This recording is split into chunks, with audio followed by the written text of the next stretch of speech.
Ya estamos grabando, así que empezamos con nuestro encuentro propiamente dicho. Habíamos dicho de hablar del tema del aborto. Es un tema obviamente complejo, obviamente polémico, y en 40 minutos seguramente no vamos a llegar a ver todas las aristas que son relevantes para un tema tan fundamental. Así que, como digo siempre, vamos a ver algunos principios generales, quizás algún caso concreto para bajarlo a tierra, pero, repito algo que ya dije varias veces,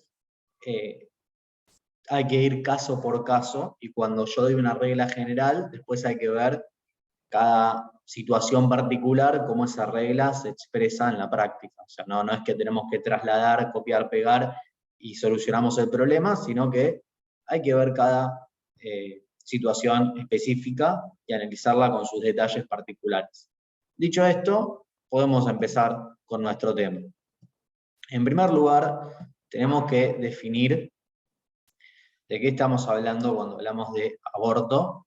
Y obviamente nos estamos refiriendo a una persona embarazada que por algún motivo quiere terminar con ese embarazo y por lo tanto lo que va a hacer es eliminar al feto. El primer punto que tenemos que considerar es si, de acuerdo a la halajá, la ley judía, el feto es considerado o no una persona. Y lo que tenemos que decir es, en principio, si tenemos que una situación en la cual tenemos que preguntarnos si tiene prioridad la vida de la madre, o sea, de la persona embarazada o del feto, le damos prioridad a la madre. Nos estamos refiriendo a un caso, el caso más claro es cuando la vida de la madre está en peligro y la forma de evitar ese peligro es abortando. ¿Bien? Ahora, antes de ir a ese punto, la pregunta es, ¿cuál es el estatus legal del feto? Bien. Y lo que tenemos que decir es que, creo que esto es a diferencia de la Iglesia Católica, en la medida en la cual el feto todavía esté en el vientre de la madre, o sea, en la medida que sea un feto, no tiene el estatus de una persona, de un ser humano, sino que tiene el potencial de ser una persona. ¿Bien? Y por eso se puede abortar, y de hecho esto es explícito en la Mishnah, se lo puede, digamos, es bastante explícita, se lo puede matar para salvar la vida de la madre. Esto, por supuesto, tiene que haber un motivo. Ahora vamos a ver qué motivos son considerados como aceptables y qué motivos no.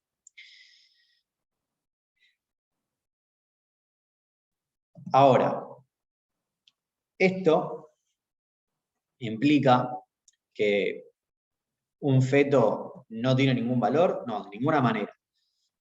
Por ejemplo, si una persona está embarazada y está en peligro el feto, entonces podemos, por el concepto de pikuach nefesh, o sea, de salvar una vida, transgredir, por ejemplo, el Shabbat, muchísimas otras obligaciones de la Torá para salvar ese feto. Es decir, que en la medida en la cual ese feto va a ser el día de mañana una persona, entonces tiene un valor su vida.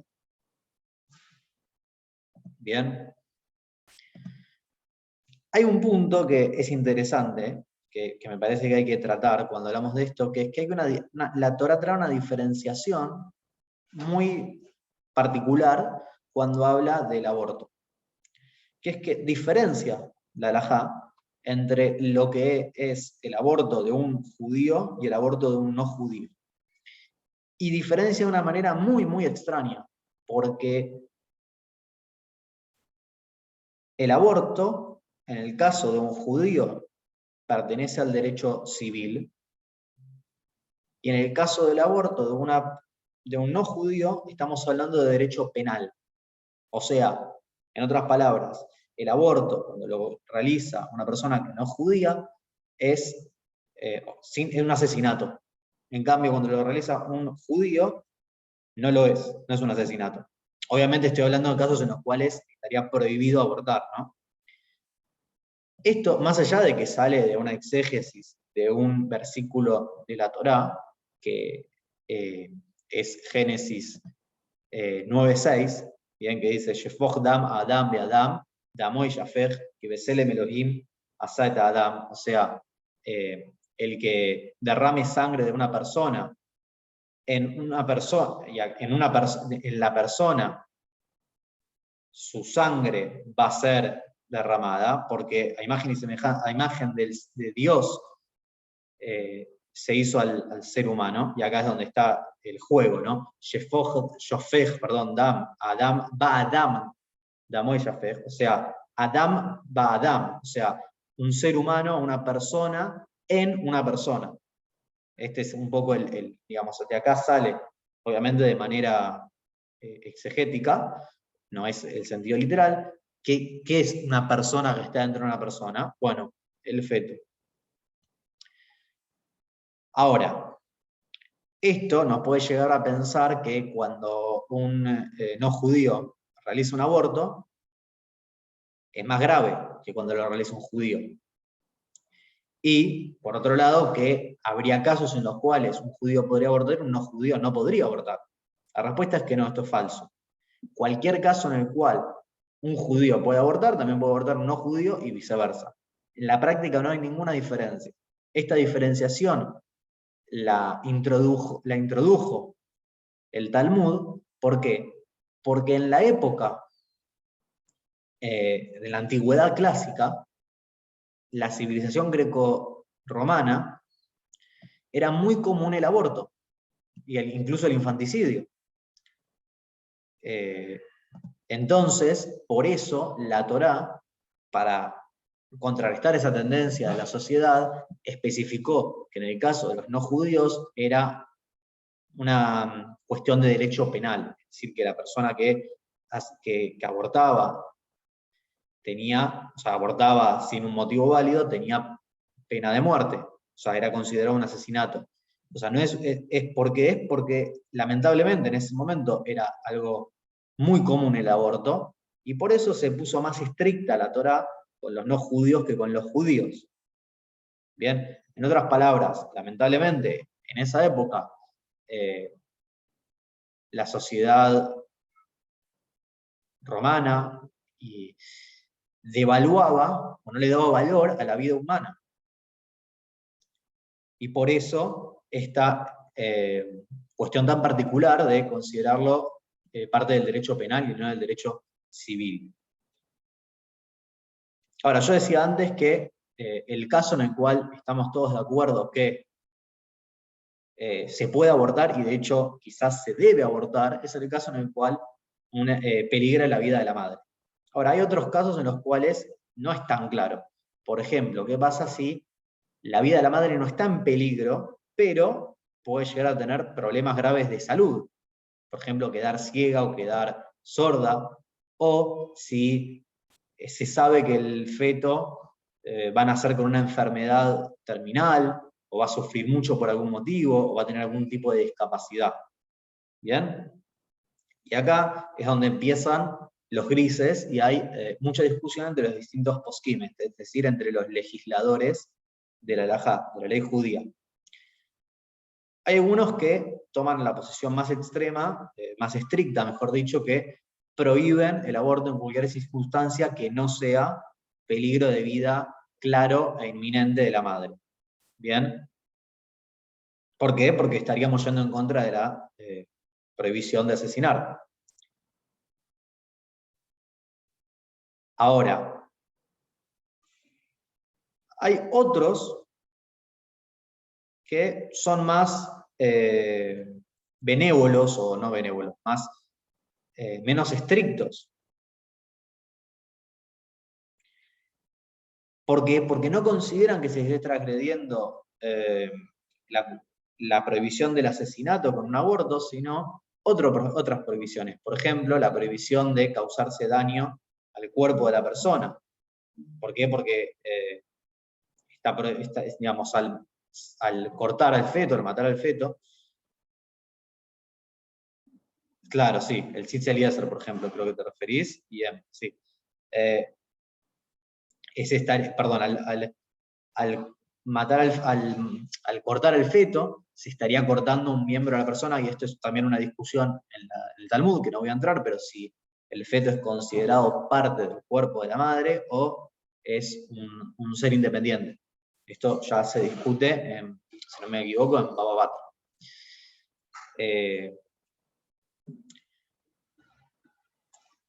Otros consideran que la prohibición tiene que ver con que estaría yendo en contra del mandamiento de fructificarse, de multiplicarse, de tener hijos. ¿Por qué? Porque, bueno, hay una obligación, un precepto de frurbu, ¿bien? De reproducirse, de tener hijos, y si uno aborta, evidentemente está yendo en contra de ese precepto positivo o activo de lo que hay que hacer.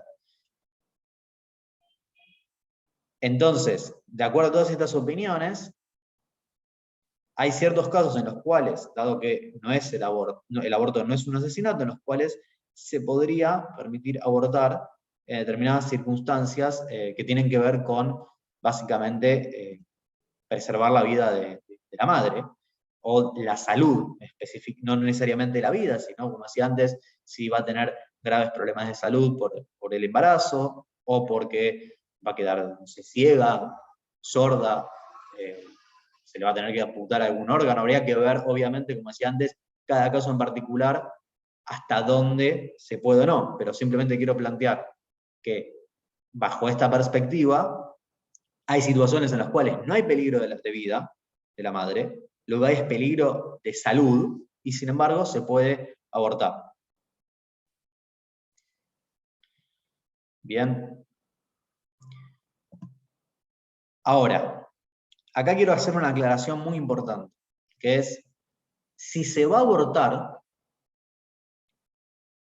tiene que hacerse con todos los cuidados médicos necesarios para que el aborto sea seguro. O sea, incluso si el aborto se está haciendo de manera que no es válida para la ley judía, y no debería hacerse en ese caso, incluso si sabemos que se va a hacer, entonces tiene que hacerse con un médico, en un hospital, con todos los requisitos higiénicos y de salud necesarios para que el aborto sea lo más seguro posible. Por supuesto que lo ideal sería no abortar. Y si se aborta, que sea por un motivo válido por la ley judía. Lo que quiero decir es, tener que apelar a un curandero o a un médico de licencia medio vaga, vamos a decirlo, en un portón negro detrás de un kiosco o alguna cosa por el estilo, en situaciones medio turbias o ilegales, es extremadamente problemático y tendría que evitarse de todas las maneras posibles. Dicho esto, volvamos a ver algunas cuestiones relacionadas con el momento en el cual se puede abortar. Cuanto antes se aborte, o sea, supongamos que hay un motivo válido para abortar, ¿no? Por supuesto. Cuanto antes se aborte, hay más probabilidades de permitirlo. ¿Por qué? Porque cuanto más desarrollado está el feto, obviamente hay más probabilidades de que, de que nazca, ¿no? O sea, que esa vida potencial se transforme en una vida, o que esa persona, mejor dicho, potencial se transforme en una persona, en un ser humano. Entonces hay ciertas situaciones en las cuales hasta el día 40, dado que en Masejet Yevamot, si no me equivoco, en el tratado de Yevamot del Talmud, se dice que es solamente agua, el feto todavía hasta el día 40, y esto, digamos, no lo trae a colación del aborto, sino con cuestiones relacionadas con o sea, no para permitir el aborto, sino que lo traen en relación a si ese hijo que no nació porque se abortó de manera espontánea es considerado o no ¿cómo se llama? El hijo primogénito o no. O sea, si después, por ejemplo, abortó espontáneamente, ¿no? Y después tiene otro hijo, varón. Ese hijo, o sea, el segundo sería, ¿es considerado primogénito o no? Bueno, si pasaron 40 días desde la fecundación, entonces, y después abortó, entonces ese sería el primogénito. Entonces, el segundo hijo no es considerado primogénito, y no le corresponden las obligaciones y leyes de un hijo primogénito. Si no pasaron 40 días, entonces es como si fuera que ese feto no terminó de desarrollarse lo suficiente para ser considerado primogénito. No importa, es una cuestión técnica, lo que quiero llegar es que hasta el día 40 no está tan desarrollado.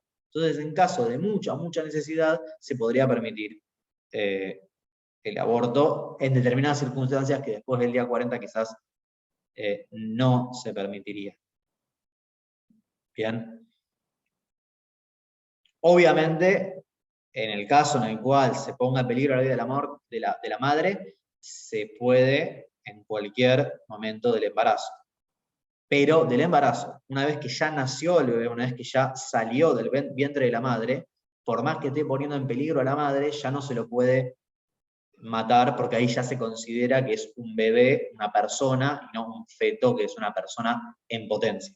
¿Se entiende la distinción? O sea, si estamos en el momento del parto, si todavía el bebé, el feto, no salió del vientre de la madre, se lo puede matar para salvar a la vida de la madre. Una vez que ya salió del vientre de la madre, que ya asomó la cabecita o una parte del cuerpo, ya no se lo puede matar. O sea, ya no tiene prioridad la vida de la madre por sobre la del bebé. Bien.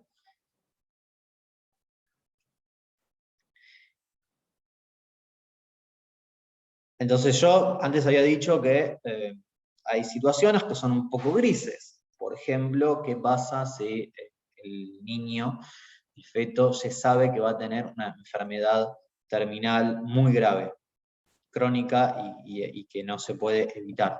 Bien, en este caso hay muchísima discusión si se puede abortar o no. La mayoría se pone como límite cuando asoma la cabeza, ¿no? Sí, ese es el límite estricto, digamos. Si ya asomó la cabeza, ya sacó un poquito la cabecita, por más que no sacó el resto del cuerpo, ya no se puede abortar, porque ya no es considerado un aborto, es considerado un asesinato, ya es una persona, ya es un bebé, no es más un feto. Bien. No es una persona en potencia, es una persona. Perdón, vuelvo. Decía que la situación, digamos, de una enfermedad terminal y muy grave. Y acá obviamente hay que ver qué significa, ¿no? Una enfermedad grave. Y el caso que el Tzitz Eliezer permite abortar es una enfermedad que se llama Tay-Sachs. Muchos otros poskim prohíben terminantemente, como por ejemplo el Rav Auerbach o el Rav de Moshe Feinstein. Bien, o sea, no es para nada sencillo que se pueda abortar en este caso, pero lo traigo como un ejemplo en el cual hay una enfermedad muy grave y se puede abortar. En base a esto,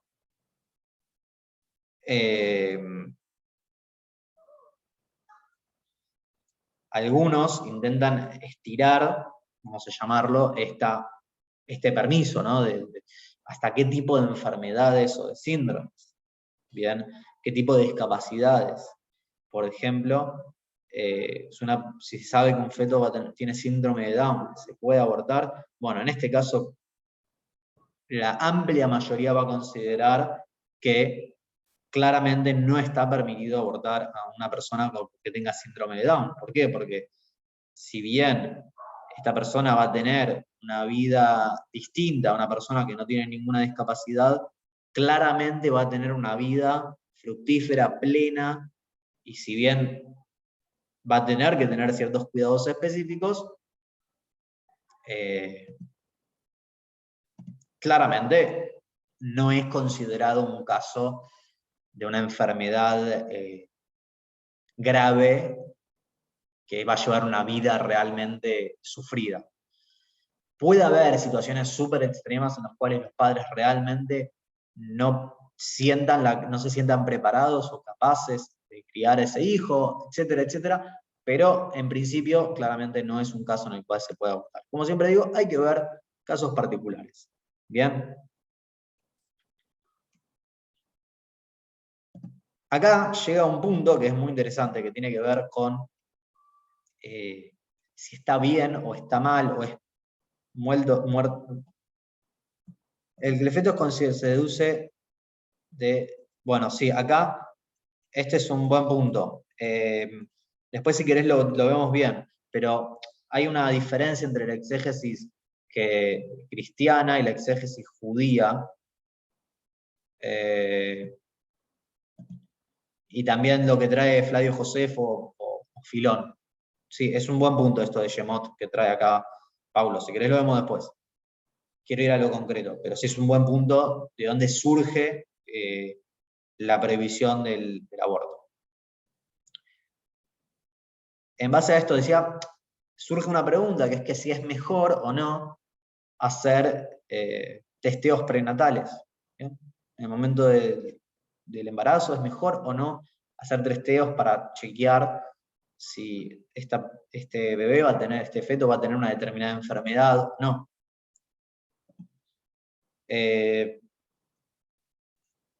La realidad es que la respuesta, si bien algunos consideran que es mejor no hacer testeos, es que lo ideal, y de vuelta hay que ver caso por caso, sí, lo mejor es hacer los testeos, no, porque incluso que digamos que no vamos a abortar, de todos modos está bien saber y prepararse frente a las circunstancias que pueda significar una determinada enfermedad, un determinado síndrome, etc. O sea que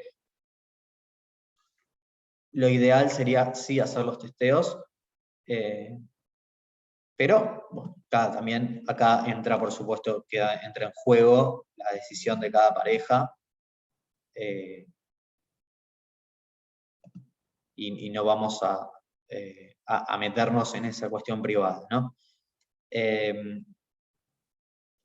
¿Qué otros casos tenemos en los cuales puede haber discusiones fuertes? Bueno, claramente casos en los cuales se pone en juego la salud de la madre, no en términos físicos necesariamente, sino en términos mentales o psicológicos. Bien, por ejemplo, una mujer que fue violada y que dar a luz le va a traer realmente problemas psicológicos muy graves. Bien, y en ese caso, de vuelta hay que ver caso por caso, pero el aborto, no cerramos las puertas del aborto de manera terminante. Bien, o sea, a diferencia de otras visiones que dicen no se puede abortar acá, no. Nosotros, de vuelta, hay que ver caso por caso, hay que analizar la situación, pero principalmente dentro de los primeros 40 días no sería imposible permitirlo. Repito, hay que ver cada situación, hay que ver caso por caso, no quiero traer una regla general, ni mucho menos, porque son cuestiones claramente complejas.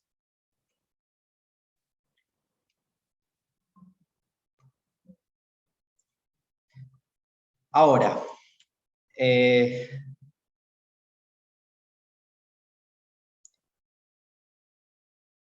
la realidad es que, y esto está bastante estudiado, en la práctica la gran mayoría de los casos de aborto hoy en día se dan por cuestiones económicas, por cuestiones financieras.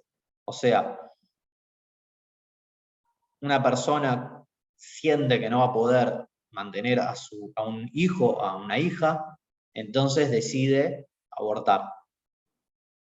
Esto no está permitido bajo ningún punto de vista por la ley judía. Yo no conozco ningún POSEC, ningún legislador que permita abortar por motivos económicos. Y ahí sí estaríamos pasando por alguna de las transgresiones que dijimos antes, ya sea el asesinato, ya sea cortar una parte del cuerpo, ya sea destruir algo de manera innecesaria, ya sea...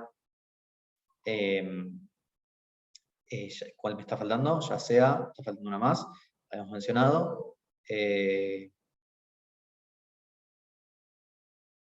¿Cuál me está faltando? Bueno, me está faltando una que había mencionado al principio, de los motivos por los cuales no se podría abordar más allá del tema de asesinar o no. Bueno, ahora no me sale.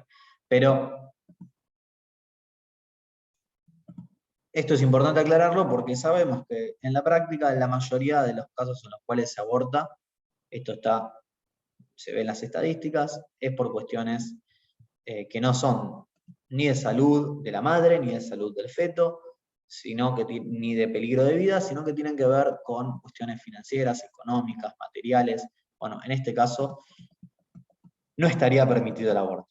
Como dije antes, de todos modos, sí en los casos en los cuales se aborta, tiene que haber instalaciones médicas apropiadas para ello, y no podemos permitir que la persona aborte en circunstancias terribles, ¿no? O sea, en circunstancias degradantes de la dignidad humana, o en los cuales se ponga en peligro la vida de la madre. En esos casos, claramente, como decía antes, un curandero en un portón negro detrás no sé, de un kiosco no es el lugar adecuado para realizar este tipo de procedimientos médicos que exigen un conocimiento específico, técnico. Bien. Ahora, la última vez, o sea, todo esto había empezado por un caso que habíamos mencionado de qué pasa si tenemos dos fetos, bien, un embarazo gemelar o de mellizos, y o más, varios, ¿no? Y uno de ellos está poniendo en peligro la vida del otro. ¿Se puede abortar o no se puede abortar? Bien. En general, casos de embarazo gemelar o de mellizos, hoy en día, si bien hay cierto nivel de riesgo, obviamente es más riesgoso que un embarazo de un solo feto, en general hoy en día son bastante manejables. No digo que no tienen riesgo, lo tienen, pero ahora, ¿qué pasa si tenemos un embarazo de, no sé, 5, 6, 7 fetos? Bien, y ahí sí es realmente riesgoso. Uno, en este caso, dado que hay un alto riesgo no de la madre, no de la vida de la madre, sino que un feto pone en peligro la vida del otro. Estamos hablando, ¿bien? En este caso, se puede también elegir abortar a uno de ellos o a varios para darle más posibilidades, más probabilidades de sobrevivir a los otros. Obviamente esto, repito, estoy diciendo una regla general que hay que analizarla caso por caso. ¿Por qué se podría? Bueno, esto lo trae el Ramos de Feinstein. Se podría porque es considerado un rodef. Un rodef quiere decir un persecutor, alguien que está persiguiendo a otro. Por ejemplo, un rodef, un caso muy fácil de entender, es un terrorista que está con el arma apuntando a personas en la calle. Entonces ese terrorista puede ser abatido claramente y se lo puede matar de ser necesario para evitar que mate a otras personas. Se está poniendo en peligro inminente la vida está poniendo en peligro la vida de otras personas de manera clara y contundente en el momento. Bueno, el caso del RODEF aplica incluso si la persona no lo está haciendo a propósito. En este caso, por ejemplo, un feto está poniendo en peligro la vida de otro feto, no lo hace claramente de manera consciente, pero lo está haciendo de todos modos, en ese caso también estaría permitido, obviamente, repito, hay que ver caso por caso y siempre hay que consultar tanto con un rabino experto en el tema como con un médico que sepa de lo que estamos hablando. Y acá quiero mencionar algo que hablamos la vez pasada cuando hablábamos de las vacunas, que es que consideramos que el consenso médico es determinante a la hora de examinar el nivel de riesgo de vida que tiene una determinada enfermedad, que tiene una determinada situación médica, etcétera, etcétera, etcétera. Lo ideal siempre, obviamente, es consultar con un médico experto que además sepa las leyes de judías, bien, que conozca de la halajá y que se preocupe por ellas y que las considere relevantes a la hora de tomar decisiones. Pero, de todos modos, podemos también basarnos, por supuesto, en médicos que no sean religiosos o que no sean judíos, siempre y cuando entiendan la importancia de la vida y entiendan el valor que le damos a la vida humana. Bien. Por supuesto, esto no quiere decir que uno tenga que tomar la decisión de manera apresurada. Lo ideal siempre es, por supuesto, hacerlo con el consejo de los médicos, con el consejo de un rabino que conozca del tema, porque obviamente sabemos que son temas particularmente delicados y no solamente complejos a nivel de decisión moral, sino que también incluyen una carga muy fuerte a nivel social y obviamente a nivel personal. La persona que está tomando una decisión al respecto no se lo toma para nada a la ligera. Y en este punto sí me parece importante hablar unos minutos de las leyes de aborto. No voy a entrar en leyes particulares, pero sí en principio. ¿Qué dice la halajá? ¿Qué puede llegar a decir la halajá respecto a las distintas leyes de aborto a nivel estatal? ¿Bien? Y obviamente acá hablo un poco a título personal, ¿no? Pero creo que lo fundamental es entender lo siguiente. Hay que tener cuidado con este tipo de leyes en el sentido de que a veces se termina menospreciando el valor de la vida, se termina considerando al feto como algo descartable, cuando acabamos de ver que, si bien hay casos en los cuales se permite abortar, el aborto es un tema serio, no podemos tratarlo a la ligera. Un feto es una vida en potencia, es una persona en potencia, mejor dicho, no importa si es vida o no, esto es importante distinguir. Yo no lo distinguí correctamente, pero no es lo mismo hablar de vida que hablar de persona. Eso en primer lugar.